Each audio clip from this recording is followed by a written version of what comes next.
Hello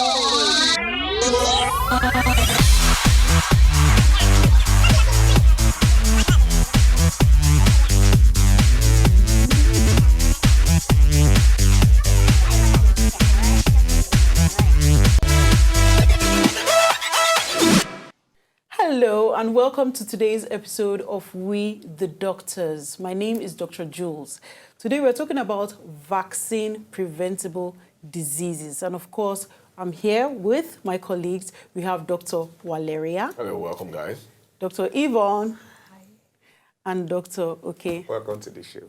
Okay, there are lots of diseases, okay, that can be prevented by taking vaccination. You know that thing that make you go, ouch, or yay, in this part of our environment, okay? And most of us have had it. Yes. And it's Most of us, I think we've all had our complete We've all, routine hopefully, vaccinations, but you know, part of what we are going to be doing is creating the awareness, because we know that there's always a gap. So hopefully when we create the awareness, we'll add, you know, we've done our public health responsibilities, okay?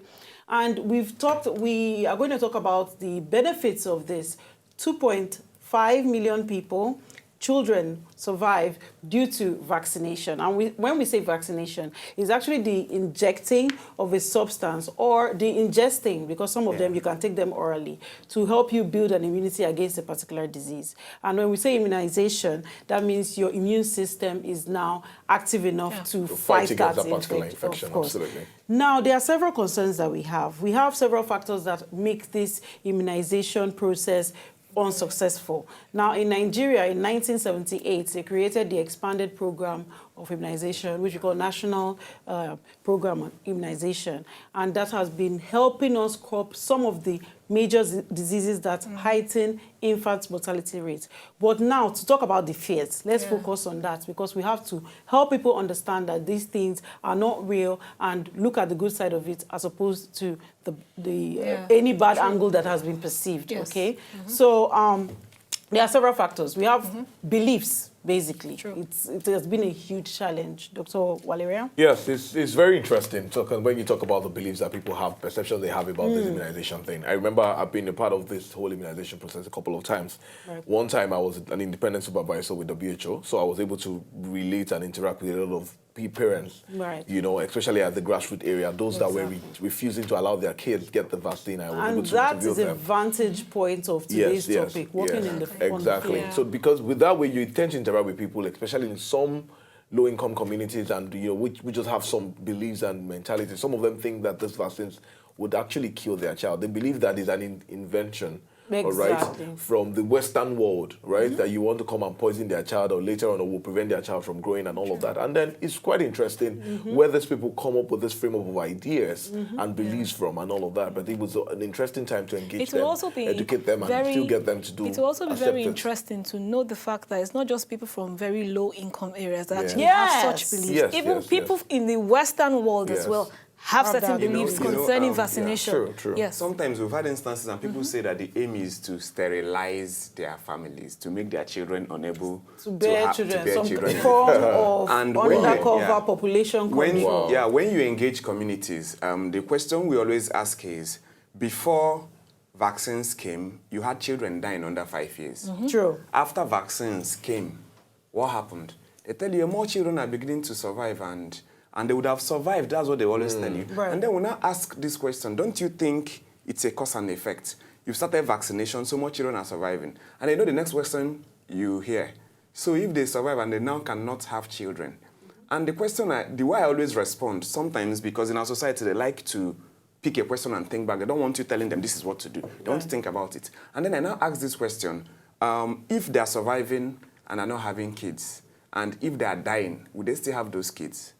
It's best to have a society surviving, and then we now it's not even debated. But the point is, we just need to educate them that the goal is to prevent this child from having an infection or falling ill and all of that. And it's been very helpful. Look at the lot of the amount that's been spent by the international community to invest in polio, for example, preventing polio in our country. Do you understand? And then a lot of people, times the way they do this polio eradication program time after time after time after time to get rid of polio completely from our environment. And this is as you just mentioned, polio, I think it's even important to list out some of these conditions that can be prevented by I like whooping cough. Not like I like it. You understand what I mean? In a good way. No, but that's not what I mean.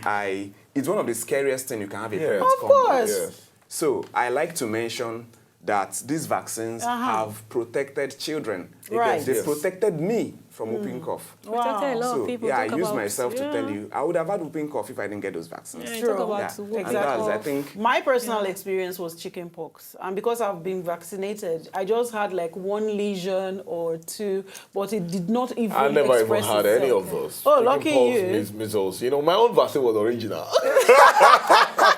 Well, you know that you can have these Yeah. vaccines and still Yes, yes, and express still the- express Yeah, but just a Exactly. milder form as opposed to it, what would yeah. have happened initially Yes. if you were not People vaccinated talk about, at you know, all. the common one, especially for kids, tetanus. Tetanus, You know how many exactly. times as a young child you fall, you injure yourself and all of A that. lot, And yeah. then because of the vaccine you had collected at the point in You time. don't establish. You don't and exactly tetanus manifest. is scary. Yes. Yeah. It's And, scary not just for the parents, it's scary for health facilities also. Absolutely. True. Because it's one condition you need an ICU to manage. Difficult to manage. When you can prevent it by an injection, I mean, those vaccines you have early in life. Yeah, really. let's not forget about tuberculosis. Yeah. It's really very important, Yeah. giving at birth. Yes, it's very important because Very, very in this deadly. part of the world where we have cases of people with, it's everywhere though, but more endemic in this region, people with HIV. Especially a little child, newborn child, Yeah. right? You have different people. Your immune system is not totally complete up until the age Developed, of 5, yes. right? So you now have different people, uncles and aunties, carrying and coughing and sneezing in front of the child. And the child will be picking things.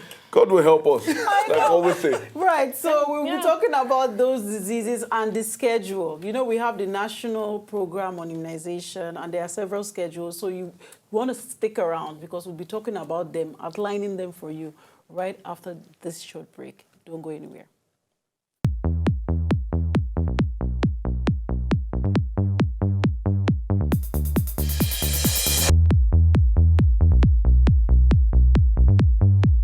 Coming up next. Talking about all along. Interesting to know that there are some reasons why people will not want to bring their children to the clinic for immunization. We talked about that earlier, but it's just good to know that the advantage of taking the vaccine is you can't compare to the fact that you won't even take the vaccine at all.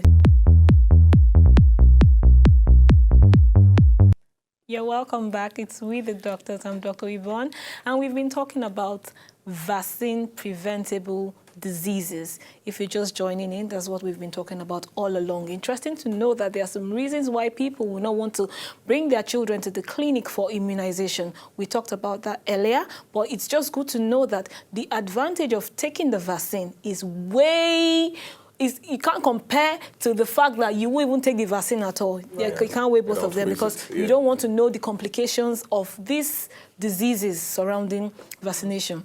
Dr. Jules explained earlier, talking about vaccination, which is like introducing a substance into the body. What it basically does is that it stimulates your immune system to develop immunity. So that's how they're able to not get the infection, or even if they get infected at all, it is very minor. It is not the severe forms of the ailment. Right. So we'll be talking about the immunization schedule. It varies from country to country, but we'll be talking about the one for Nigeria. The first thing you want to give a child at birth is BCG, which is given against tuberculosis. Yes. Yeah, basically. Yes, BCG. And most people, you see the scar Yes. on the arm of the baby. That is very, very Even in normal. adults, right now, check yourself. Yeah, exactly. Most see likely a you will scar find the on scar the there. left side of Yes. your shoulder. Yes. Okay, Shoulder, yeah. that is the sign that you've gotten BCG. Although I don't I'll tell you much a scar. personal. It's not everybody that gets the scar. No, I'll tell you a personal story. Yes. Because of challenges in vaccination here, my son had his BCG. I was particular about seeing the scar. Okay. I expected the scar to develop. I didn't see that scar. You like carry the nail.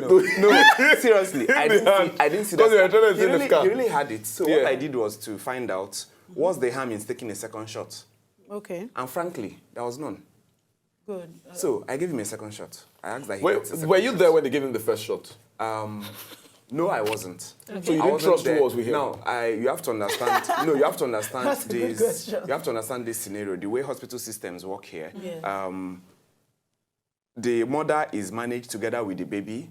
but the baby is being managed again separately from the mother. So I wasn't at the hospital. Okay. They had taken the baby to go and do the vaccination. And then maybe you query the potency of my wife actually brought it to my notice. She said, yes, we've had this. It's on the chart, but we cannot find the scar.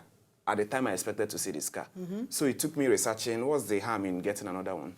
Since there was not the benefit of having a second shot outweighed not having at all. Exactly. We took the boy for another one. And now he has bouncing baby playing around. boy. I'm not scared of tuberculosis for him. Sorry, I want to chip in something. For those of us that have our children abroad, and then you come back and you feel, oh, we're supposed to have this thing at birth, and now the child is now much older. It's better for you to give that child. Yes. When you come back, just go schedule with your doctor and have the shots taken. Now, also I'd bet to give OPV. Yes. That's OPV meaning? Oral polio vaccine. Long name. Short name for something long anyway. Right. And after that, at 6 weeks, yes, you want to give, we call it penta. That's the normal thing you hear, penta, but it's a pentavalent vaccine. Okay. You have a combination of 5 different things in one vaccine. I think you used to call it DPT then. Yeah, no, before it was, you give DPT before and then give hepatitis. Separate. But now, the system is such that you give DPT, that's diphtheria, pertussis, and tetanus, and then you add hepatitis and Haemophilus influenza B. You know, respiratory tract infection is a common cause of death in children. And all that. So we have this vaccine that has everything merged, 5 of them. Please list them again so that you our viewers have diphtheria, you have pertussis, you have tetanus, that's DPT. Then you have hepatitis B, and then you have the Haemophilus influenza. It's a fine combination when you see the way these vaccines are mixed, and it's given. So and it's lovely that it's now boils down to just one shot. Yeah, which is the fear some people have. Why every time jab. You know what's interesting? DPT, hepatitis B, you know what's interesting about it? The chat is easy. Normally, after every delivery, the woman is meant to come back at 6 weeks. So we encourage the mother, come back with the child. When you come back at 6 weeks, give the child that penta. Let's use our common. So when you go to the hospital, it's penta you want to have. You give the penta. And then 1 month later, you're back to the hospital for the one of 10 weeks. And then another month after the 10 weeks, that's 14 weeks, you're back. So monthly. And you are safe, immunized for these conditions. And I also know we have MMR, Dr. Jules. Exactly. We also have MMR and that will protect against measles and rubella. That is given at 9 months. Measles and yellow fever vaccine as well is given at 9 months. Some people might decide to book a different day so that they give it at different days. That's Talking about yellow fever, that reminds me, you also need to know that particular vaccines are given depending on the environment that you are in. Exactly. So you don't expect children born in America like I said before, to take yellow fever. But then again, when they're coming to some areas, they take yellow fever vaccine. And then that's why we see that if you're going to some countries, especially among the African communities, if you don't have a yellow fever card, it becomes a major issue. Exactly. So you want to make sure that your child is immunized. And immunization is not just for kids. Adults also can be immunized. So if you've not had hepatitis B, for example, as an adult, you can take it. Even HPV, it prevents cervical cancer and a lot of other things as an adult. You can. But go see your medical practitioner, find a list of vaccines you can take, they'll advise and then you'll be all right. Exactly what to do. So we'll be right back. Let's just go quickly to the streets. We'll be right back with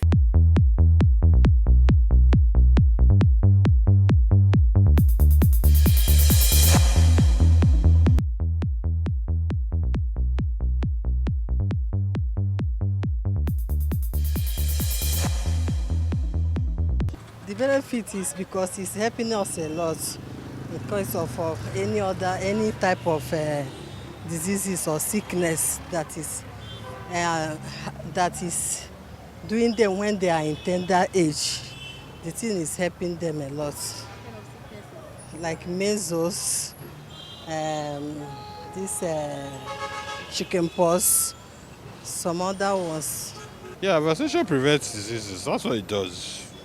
So you don't spend. You say prevention is better than cure. So that's what vaccination does.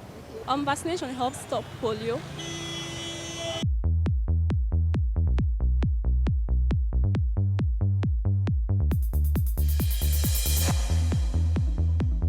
Diseases, polio vaccine, like polio, malaria, tetanus, and all that. Yeah.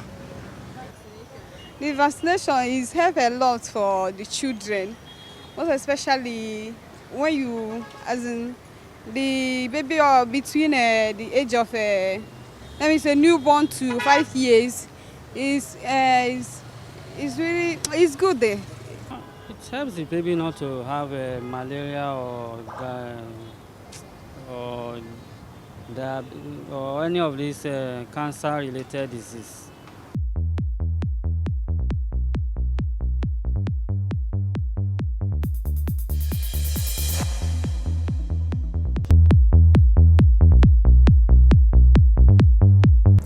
All right, welcome back. This is the interview segment of With the Doctors. We have been talking about vaccine-preventable illnesses. And right here, we're at the Victoria Island Primary Healthcare Center in the heart of Victoria Island in Lagos State. And we'll have with me here as our guest, Mrs. Kola Wole. She's the Chief Nursing Officer for Victoria Island Primary Healthcare Center. Good afternoon, Mara. You're welcome. How are you doing? I'm fine. Yeah, I realize that you got a bit busy today with a lot of children coming around, coming for vaccine and all of that, hearing a lot of them crying. Babies and the mothers, even some mothers were crying for their babies. It's really quite emotional and all of that. But we just want to find out from you, I mean, what's the importance of this immunization and vaccination? It's very, very important to vaccinate our babies. Yeah. Because as soon as they are born, we normally encourage our mothers to bring them for vaccination. That is the BCG and then OPV. Okay. And then recently we added the other vaccines. Okay. And then we try as much as possible to convince them to make sure that they keep their appointments. Okay, so I'm guessing the BCG is the one that prevents from tuberculosis. Exactly. And the OPV is the one for polio. Okay. All right, so you give the BCG at birth, immediately the child is born. Exactly. And then which one, how, when do you give the OPV and the other ones? Can you give us like a brief calendar, schedule for it? The BCG is immediately. Okay. They deliver the baby. Okay. And the OPV. Okay. And at 6 weeks, they will come back. Okay. For the other ones. Okay. Like the Penta one. Okay. And the OPV one. Okay. And by the time the baby is 10 weeks, we'll vaccinate them for Penta 2 and the OPV 2. Okay. And by the time the baby is 14 weeks, we'll vaccinate them for the same vaccine, which is the Penta 3 and the OPV 3. And by the time the baby is 9 months, we give measles and yellow fever. Measles and yellow fever. And yellow fever. Okay, very interesting. You know, it's just funny how we have OPV 1, OPV 2, OPV 3. We would think just one alone would be enough to take care of the child. But I guess it explains that he has to complete the doses for the child to be fully, vaccinated and immunized against the polio virus. Now, what are the complications that may arise from not vaccinating a child? There are a lot of complications. Okay. Or a lot of problems the child might come up with if the child is not vaccinated. Can you give us examples from your practice? Like the tuberculosis. Okay. Like the, what is it called? The polio, that we normally go out to vaccinate them against. Okay. And then like the, what is it called? Hepatitis B virus. They normally come up with hepatitis B infection, and that is what we are trying to prevent. Okay, that's very good. So I was just going to ask, basically, what advice do you give to mothers who do not like their children to be vaccinated? Because I know that during the oral polio, vaccination, the one that's been run by the WHO and as well the state government, sometimes some mothers don't want their children to get vaccinated. How do you handle these kind of cases? What advice do you give to them? Firstly, we try as much as possible to contact the mothers in their place of abode. That is through our outreaches, because we normally go out and visit these mothers in their area of abode. And we convince them, we talk to them, we try as much as possible to highlight the importance of immunization, and at the same time we persuade them to bring their baby to the hospital. And as we are going, we go with all these vaccines so that for the first time they will be vaccinated in their houses. And then from there we encourage them to come to the hospital for the subsequent vaccines or immunizations. And then for people who refuse? we continue to persuade. Thank you so much. Thank you very much, Mrs. Kolawole, for your time. Once again, we have been talking to the Chief Nursing Officer of Iro Victoria Island Primary Healthcare Center. It's been an interesting time being around here, being around with the mothers who have brought their babies for vaccination. It's quite interesting. If you're a mother out there and you're wondering if you should take your child for vaccination, it's really, really important. The negative effect, the consequences of not doing that outweighs, the risk of taking a child and just having a child just cry next couple of minutes. Do not touch the towel. We'll be right back. But with the doctors, I'm going to be telling you about, more things you need to learn about vaccination, preventing, illnesses. Thank you very much. My name once again is Dr. Valeria. I'll be right back. Thank you.